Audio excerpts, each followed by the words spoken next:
chasse la pluie comme le jour chasse la nuit. Ton amour parfait chasse mes peurs.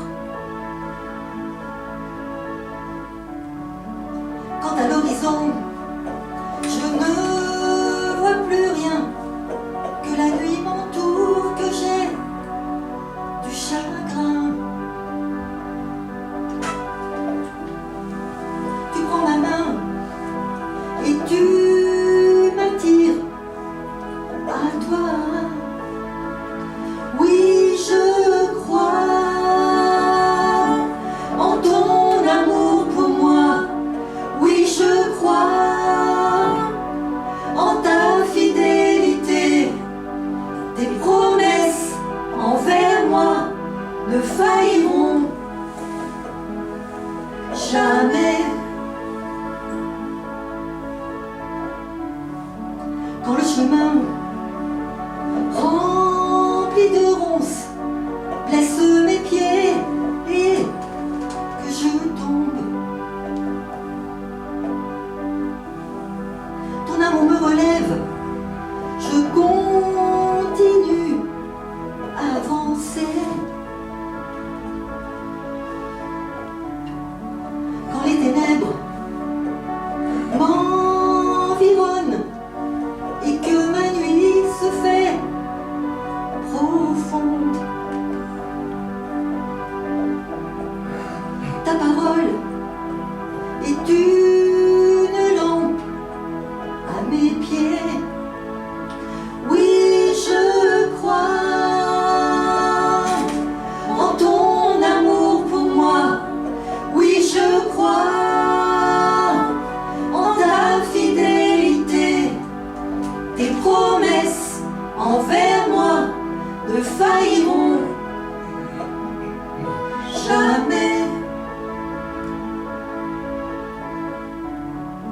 Quand la condamnation m'envahit et que le doute m'assaillit, tu me rappelles que tu es ma justice. Oui, les ténèbres sont vaincues. À la croix, tu as tout pourvu. Mon futur avec toi est assuré et brillant. Oui, je crois en ton amour pour moi. Oui, je crois en ta fidélité. Tes promesses envers moi ne failliront jamais. Oui, je vois la lumière au bout du tunnel. Ton plan sur ma vie est éternel. Tu ne te repens ni de tes dons, ni de tes appels. Alors je viens. Oh, oh, oh, je viens.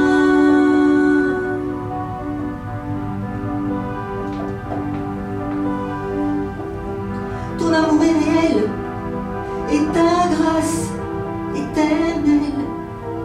Alors je viens.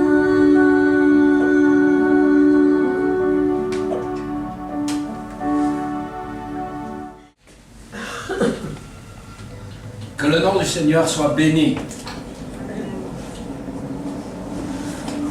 C'est toujours un défi de se retrouver, de devoir parler, d'exprimer ce qu'on reçoit du Seigneur. Faire un discours, c'est relativement facile, hein. On apprend à le faire, on a eu des cours pour faire des discours avec les 3 points, la conclusion, enfin l'intro, les 3 points, la conclusion. Ben, ce qu'il y a d'extraordinaire, et je trouve avec Dieu, c'est que c'est pas comme ça que ça marche. Ça marche différemment, c'est-à-dire il y a un temps de recherche qui peut être parfois long pour savoir qu'est-ce que Dieu veut dire, qu'est-ce que Dieu veut vous dire, et si je vous dis certaines choses, c'est qu'il me les a déjà dites en premier. Vous comprenez bien. Et vous savez, quand on fait un appel pour donner sa vie au Seigneur et qu'on fait cet acte de foi, des fois on dit levez votre main, ça permet de mettre en action la foi. Parce qu'une foi sans les œuvres, c'est une foi qui est morte. Mais lorsque la foi devient active, alors ça va déclencher les choses surnaturelles de Dieu. Et parfois on peut dire, mais pourquoi lever ma main, juste faire ce geste, donner ma vie au Seigneur? Eh bien, c'est pour, je dirais, enclencher le processus de la foi en Dieu. On peut croire déjà en Dieu d'une manière, je dirais, soit parce qu'on en a entendu parler depuis petit, ou parce qu'on est à l'église, qu'on a eu différentes choses. Mais il y a un moment donné où il y a quelque chose qui doit naître en nous. Comme ça a été dit quand Nicodème a été vers Jésus et qu'il lui a dit, quand il lui a demandé quoi faire pour être sauvé. Qu'est-ce que je dois faire pour être sauvé? Et Jésus lui dit, si tu ne nais d'eau et d'esprit, tu ne peux pas rentrer dans le royaume des cieux. Et lui, c'est quelqu'un, on pourrait dire un intellectuel, c'est quelqu'un qui connaît vraiment la loi, qui l'a étudiée depuis tout petit, c'est quelqu'un qui enseigne, et il dit, mais comment je peux rentrer dans le sein de ma mère? C'est pas possible. Et en réalité, ce qui se passe quand vous faites un acte de foi, de donner votre vie à Dieu, le Saint-Esprit vient en vous et vous fait naître de nouveau. Vous ne changez pas de tête, vous ne changez pas de poids, vous ne changez pas, je dirais, rien ne se voit extérieurement, mais il y a quelque chose, il y a un miracle qui s'est produit dans votre esprit. Nous avons un esprit, nous avons une âme et nous avons un corps. Alors c'est vrai qu'on est très conscient de notre âme, avec notre intelligence, avec tout ce qu'on peut ressentir, nos 5 sens notamment qui sont là, mais c'est à un autre niveau que les choses se passent, c'est au niveau de notre esprit. Et Dieu, lorsqu'il nous parle, il ne parle pas à notre âme, mais il parle à notre esprit. Si vous voulez, je vais le dire un petit peu différemment pour que ça ait peut-être du sens, que vous compreniez un peu plus ce que je veux dire, mais c'est comme un 6e sens. On dit des fois, lui il a un 6e sens. Ben, ça fait penser un peu ça. Il vient des idées en nous, on dit mais c'est pas de moi ça. Ça vient pas de moi. Alors au début je disais c'est toi Seigneur qui me parle. Je n'étais pas du tout sûr, je me demandais, j'avais fait cette démarche. Et puis, à force de mettre en œuvre ce qu'il me disait, d'y croire, de mettre des jambes à ma foi, eh bien j'ai vu que les choses se passaient, que des choses se changeaient d'une part dans ma vie. Et ce matin, j'ai une question à vous poser.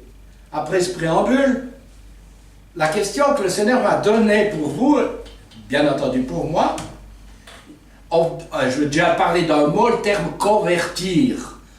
Souvent, c'est un mot qui est utilisé négativement quand quelqu'un parle à quelqu'un d'autre. Des fois, on nous dit, mais t'essayes de me convertir?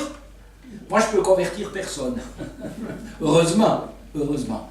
Dieu seul peut nous convertir, c'est-à-dire nous faire changer d'orientation, nous faire changer de route et nous emmener sur une route nouvelle qui va nous amener jusque dans l'éternité, où là, nous allons rentrer dans la joie, dans la paix, il n'y a plus de pleurs, il n'y a plus de souffrance, et c'est quelque chose d'absolument extraordinaire. Quand j'ai fait une expérience à l'hôpital à Fribourg, quand mon cœur s'est arrêté, je suis sorti de mon corps, eh bien, je peux vous dire que mon corps, je l'ai bien vu. Mon âme, je ne l'ai pas vue, mais je savais qu'il y avait une partie de moi qui était partie. Et vous savez ce qu'il y a d'incroyable? C'est qu'avec Dieu, quand il va venir nous chercher, que ce soit parce que, par exemple, mon cœur s'arrête, ou bien quand il va venir sur les nuées pour chercher tous ceux qui ont cru, eh bien, c'est notre esprit qui va partir. Notre esprit va s'élever, et vous avez des gens qui ont fait des expériences, hein, quand on parle de ceux qui ont vécu des EMD, où il y a différents termes qui sont utilisés, et qui parlent de ce qui s'est passé. Alors, ceux qui sont, comment je dirais, pour ne pas être... ouais, ceux qui veulent que du concret, qui ne croient pas ce qui est dit et tout ça, ils vont toujours trouver des idées. Mais les scientifiques qui ont vécu ces expériences, et ils savent très bien, ils savent très très bien qu'il s'est passé quelque chose auquel ils ne croyaient pas avant. Je lisais ce qu'un médecin, un neurologue a vécu, où il savait exactement quand il a fait ce problème irrémédiable, et il savait qu'avec cette infection au niveau de son cerveau qui s'était produite, il n'y a plus d'activité du cerveau, zéro, fini, il n'y a rien.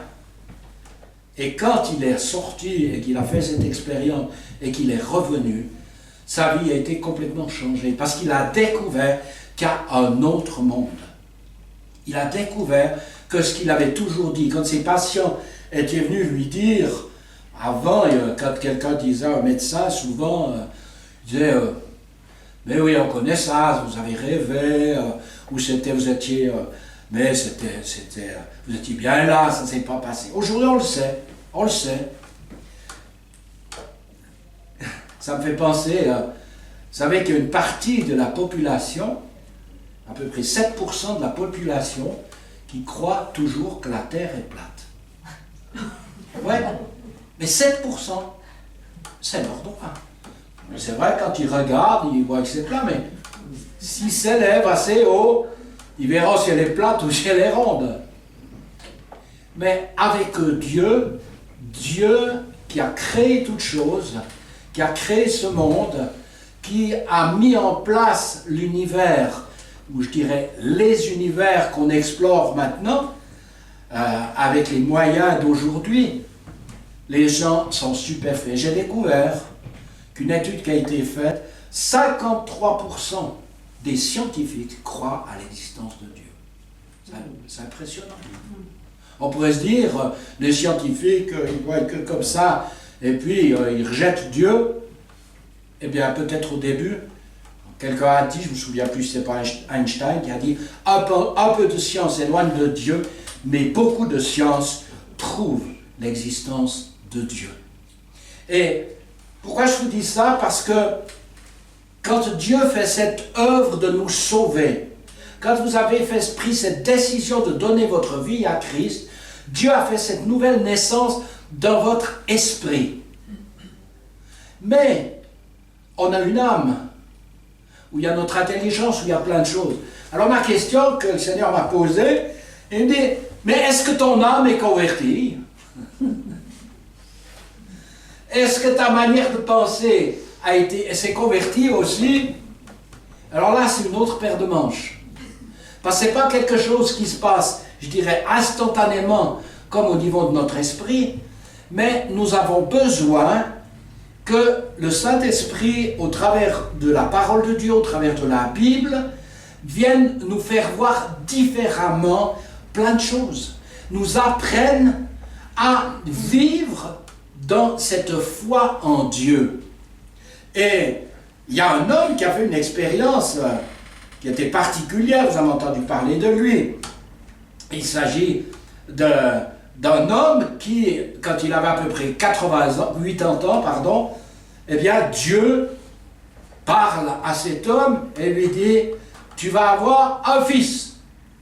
Sa femme est un petit peu plus jeune, mais elle est déjà incapable d'enfanter puisqu'elle a passé par la ménopause et c'était fini. Alors elle, quand elle entend cette information que l'ange leur donne, elle se fait la malle, quoi. Elle se met à rigoler. Il lui dit, mais tu ris, Sarah, elle s'appelait Sarah, tu ris, Sarah? Non, non, je ris pas. Elle s'est planquée un peu, parce qu'elle avait peur comme des découvertes, mais l'ange ne voulait rien lui dire par rapport à ça. Mais cet homme, Abraham, va vivre quelque chose au niveau de la foi. Et ce matin, mon but ce matin, c'est de vous encourager au niveau de la foi.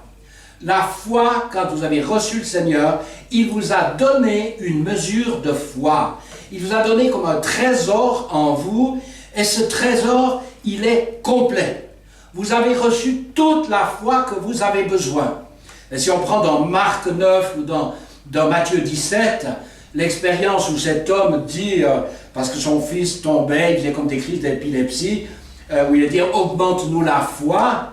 En fin de compte, la traduction est très mauvaise, parce que c'est pas « augmente-nous la foi », mais c'est, je vais le dire plus simplement, « enlève-moi l'incrédulité ». Parce qu'il va dire à Jésus, je crois, quand il lui dit, mais est-ce que tu peux faire quelque chose pour mon fils? Là, il tombe, il fait des crises et tout ça. Et le si tu peux, ça passe, c'est pas de la foi. Mais Jésus va dire, crois. Tout est possible à celui qui croit. Et cet homme, il y a quelque chose en lui qui a de la peine à comprendre, et il va dire, viens au secours de mon incrédulité. Mais il va dire, je crois. Et Jésus va libérer cet enfant, va le guérir. Qu'est-ce que je veux vous expliquer ce matin? C'est que vous n'avez pas besoin de plus de foi, vous avez toute la foi dont vous avez besoin. Ça peut paraître étonnant. Oui, mais moi j'ai prié pour ça, ça n'a pas marché, ou ceci ou cela. Ce n'est pas une question de foi. La foi, c'est une chose. Ce que Dieu vous a donné, c'est complet. Il ne vous a pas donné une petite pélée. Et puis après, il a dit, dans 6 mois, dans 1 an, dans 5 ans, s'il a bien marché, droit, s'il a bien fait, je vais leur remettre une autre pour qu'ils vivent d'autres choses. Non, pas du tout. Il vous a donné toute la foi. Romain le dit clairement.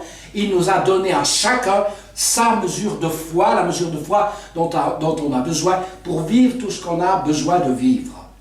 Mais qu'est-ce qu'il y a? Il y a quelque chose qui va s'opposer à la foi. Ça s'appelle l'incrédulité. Et l'incrédulité, eh bien, ça provient en grande partie de notre âme.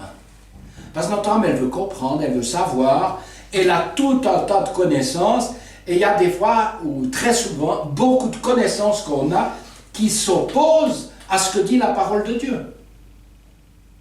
Ou nos réactions, prenez l'exemple, quelqu'un prie pour moi, vous priez pour moi, pour que je sois guéri, par exemple, d'un mal de dents, et il ne se passe rien sur le moment. Pourquoi? Parce que d'un côté, j'ai une information qui vient de la Bible, où la Bible me dit que Jésus-Christ s'est chargé de mes maladies, de mes souffrances, de mes douleurs.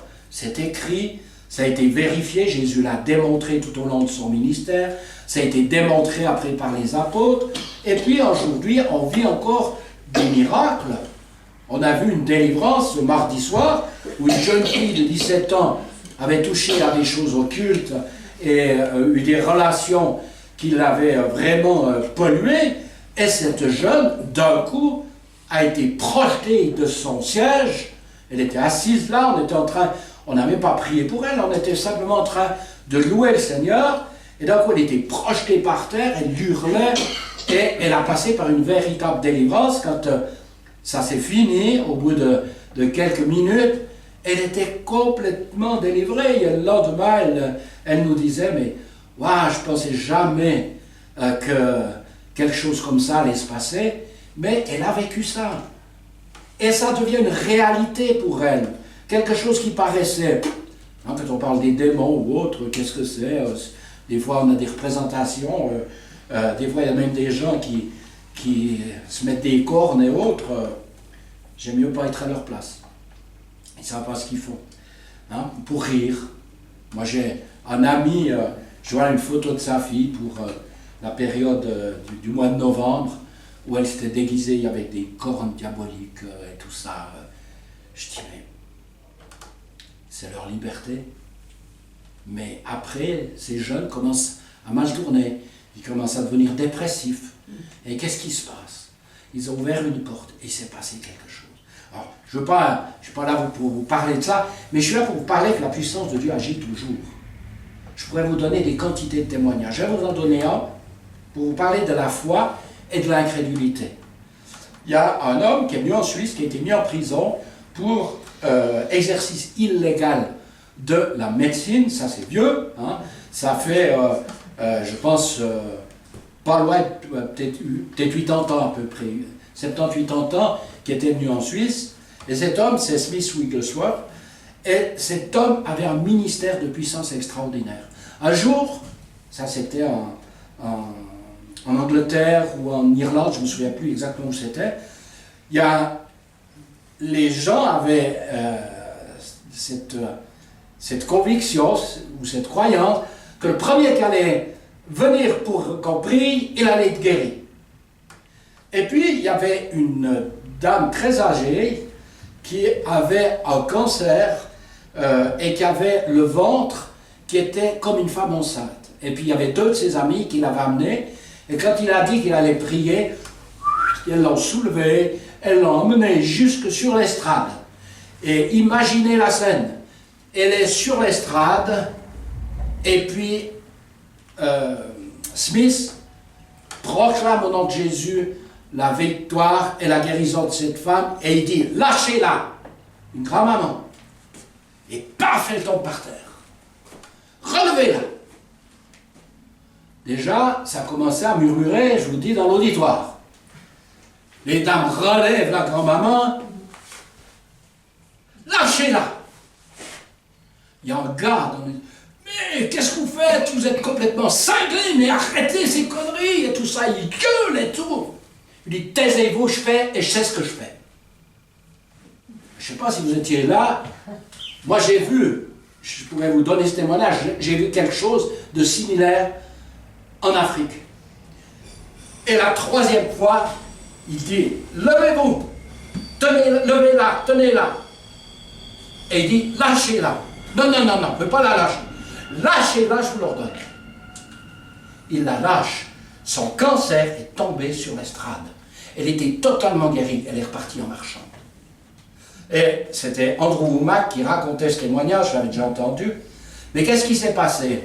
Il s'est passé qu'Andrew Wommack raconte, il y a des années en arrière, il était dans une réunion, et puis quelques jours avant, son fils, il était retourné, il était averti en pleine nuit que son fils était décédé, qu'il fallait qu'il vienne tout de suite à la morgue, et quand il est arrivé à la morgue, ben, il était déjà dans le tiroir, avec au pied son nom, vous savez, l'étiquette et tout ça, et ils l'ont sorti, il a dit, vous ne touchez pas mon fils. Ils ont prié avec sa femme, et son fils est ressuscité. Il était mort, il est ressuscité, les médecins avaient déjà déclaré qu'il était mort, donc il ne s'était pas trompé, il savait ce que c'était dans un hôpital, et il était complètement guéri. Et le lendemain, deux, 3 jours après, il faisait cette réunion. Et il arrive vers des gens, et ces gens vers où il prêche, où il y avait toute cette congrégation qui était là, et il voit un homme sur une chaise roulante. Et puis, avec ce qu'il vient de vivre, il se dit, mais j'ai une foi, il devait se dire, mais je vais aller prier pour cet homme, et il va se relever, il va marcher, comme Jésus faisait. Alors à la fin, il descend vers cet homme, il lui a prié pour vous, au nom de Jésus, lève-toi et marche. Il le lève, paf, le mec se casse la figure par terre. Et lui dit, c'est lui qui raconte, hein, il dit, je ne savais pas quoi faire, je me suis mis à prier pour lui, comme ça, on l'a aidé, on l'a remis dans sa chaise et tout ça. Il dit, mais quelle est la différence entre Smith Wigglesworth et moi? La différence, c'est ce que j'ai vu. J'ai été impacté. Si vous prenez dans Marc 9 et dans Matthieu 17, vous verrez que les disciples qui avaient reçu de la part de Jésus l'autorité pour guérir les malades, eh bien, ils en ont guéri plein. Quand ils sont revenus vers Jésus, ils disent, mais c'est extraordinaire ce qui se passe. Et Jésus va dire, je voyais Satan tomber du ciel. Bref, vous pouvez relire ces textes.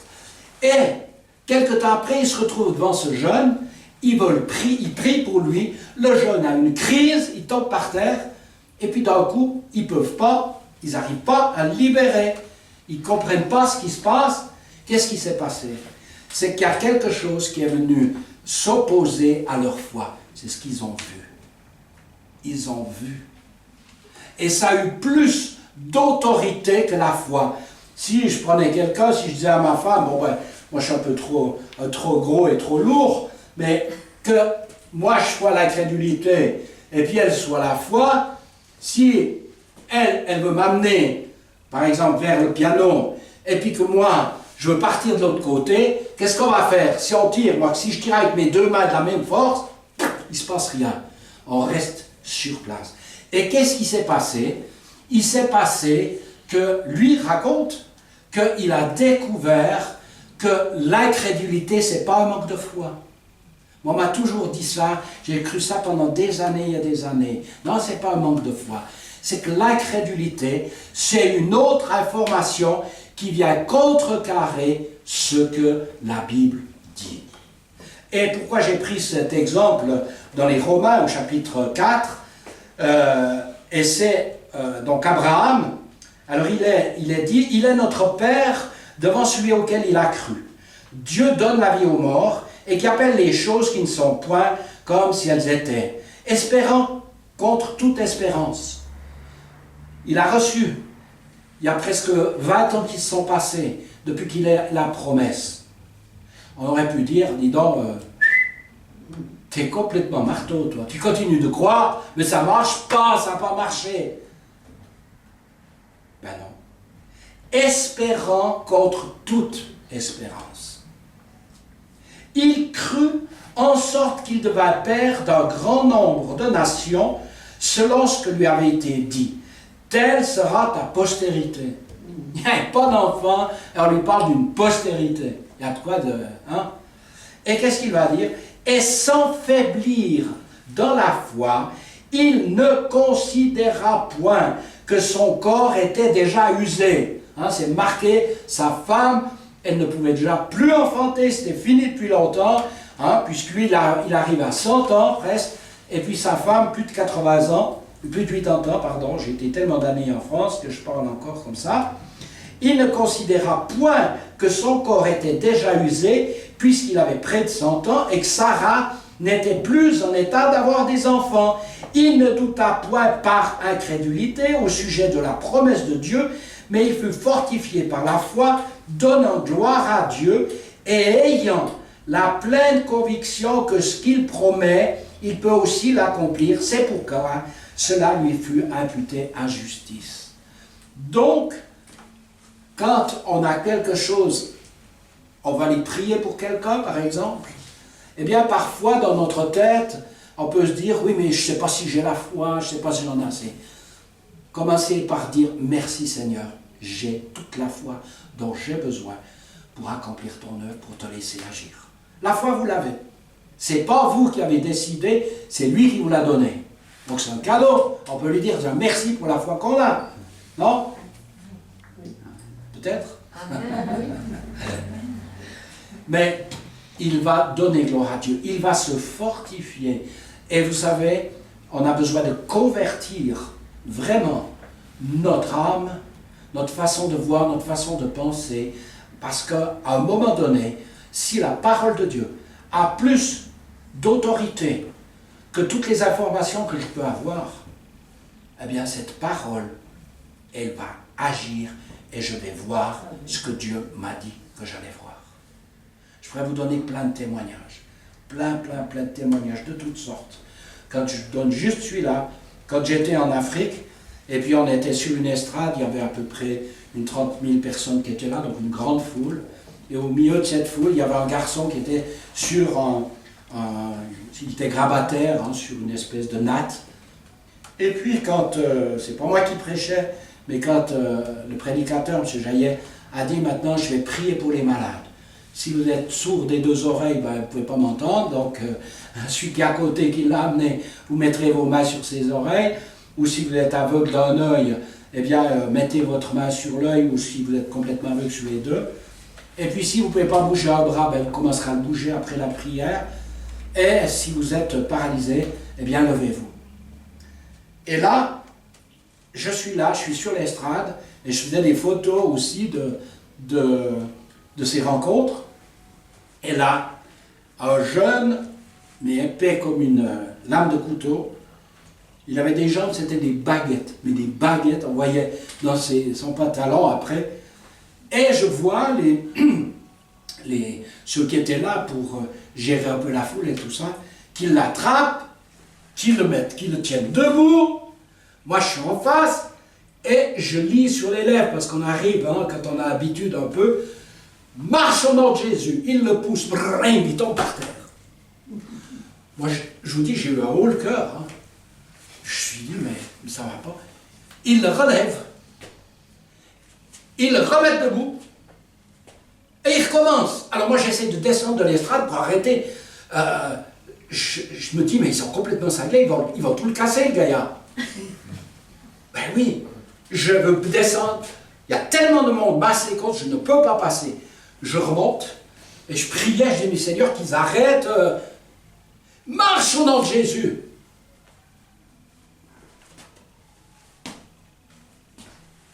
Et le gars était complètement guéri.